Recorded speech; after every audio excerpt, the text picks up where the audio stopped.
Hello guys, welcome back to AK studio. നിങ്ങളുടെ കയ്യിൽ ഇതുപോലെയുള്ള പഴയ ബ്ലാക്ക് ആൻഡ് വൈറ്റ് ഫോട്ടോസ് ഉണ്ടോ? എന്നാൽ അതിനെ കളറാക്കാൻ കഴിയും. അതിനുള്ള ഒരു കിടിലൻ വഴിയുമായിട്ടാണ് ഞാൻ ഇന്ന് വന്നിരിക്കുന്നത്. പറഞ്ഞുതരാം. ഇതിനായി നിങ്ങൾ ആദ്യം ഗൂഗിൾ ഓപ്പൺ ചെയ്ത് palette.fm എന്ന് ടൈപ്പ് ചെയ്യുക. തുടർന്ന് വരുന്ന ആദ്യത്തെ ലിങ്കിൽ ക്ലിക്ക് ചെയ്യുക. ഇവിടെ കാണുന്ന കളറൈസ് ഫോട്ടോ എന്നതിൽ ക്ലിക്ക് ചെയ്യുക. ഇവിടെ നിന്നും നിങ്ങളുടെ black and white photo select ചെയ്യുക. ഇവിടെ നിങ്ങളുടെ ഫോട്ടോ കളറായി വരുന്നതാണ്. ഇവിടെ ഒരുപാട് ഫിൽറ്ററുകൾ ലഭ്യമാണ്. നിങ്ങൾക്ക് ആവശ്യമുള്ള ഫിൽറ്റർ സെലക്ട് ചെയ്ത് ഡൗൺലോഡ് ചെയ്യാവുന്നതാണ്.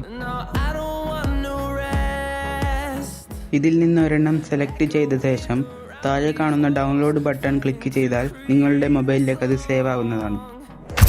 അപ്പോൾ ഈ വീഡിയോ നിങ്ങൾക്ക് ഇഷ്ടപ്പെട്ടെങ്കിൽ തീർച്ചയായും ലൈക്ക് ചെയ്യുക, ഷെയർ ചെയ്യുക, സബ്സ്ക്രൈബ് ചെയ്യുക.